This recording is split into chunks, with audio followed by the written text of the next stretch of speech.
한국 정부가 49일 만에 또다시 북한의 핵과 미사일 개발 등에 관여한 개인과 기관들을 겨냥해 독자 제재에 나섰습니다. 일본 정부도 같은 날 추가 독자 제재를 단행했는데 미한일 3국이 함께 동시다발적으로 제재를 부과함으로써 북한 도발에 대응한 강력한 공조 의지를 확인했습니다. 이조은 기자가 보도합니다. 한국 정부는 2일 북한의 핵과 미사일 개발 그리고 대북 제재 회피 등에 관여한 개인 8명과 기관 7곳을 독자 제재 대상으로 추가 지정한다고 밝혔습니다.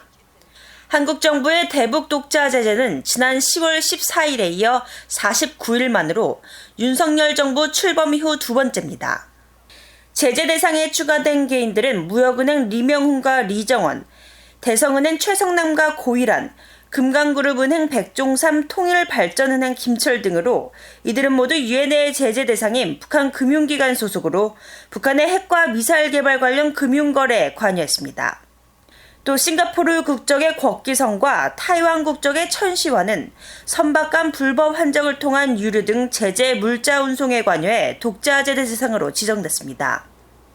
기관으로는 북한의 불법 금융활동을 지원한 조선은금회사와 북한 노동자 송출에 관여한 남강무역, 선박 간 불법 활정 등을 통한 제재 물자 운송에 연루된 조선은파선박회사, 포천선박회사, 뉴이스턴-쉬핑, 안파사르 트레이딩, 스완시스 포트 서비스 등입니다. 이런 가운데 일본 정부도 이날 북한의 핵과 미사일 개발에 관여한 개인 1명과 기관 3곳을 대북 독자 제재 명단에 올렸습니다. 일본 정부 대변인인 마스노 히로카즈 관방장관은 정례 브리핑에서 북한에 의한 납치와 핵 미사일 등 여러 현안의 포괄적 해결을 위한 일본의 추가 대북 조치로 북한 관련 유엔 안보리 결의에서 금지한 핵과 미사일 개발에 관여한 개인과 기관을 외환법에 기초한 자산 동결 대상으로 추가 지정하기로 했다고 밝혔습니다.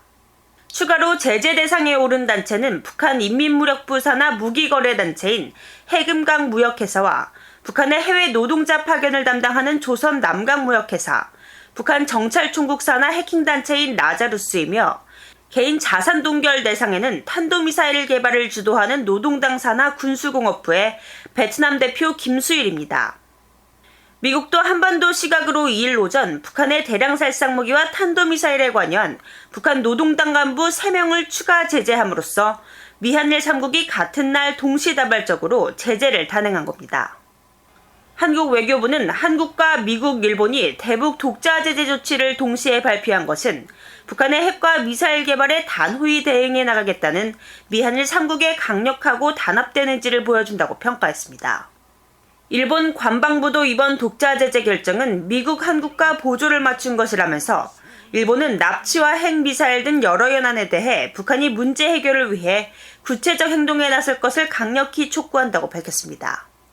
VOA 뉴스 이조은입니다.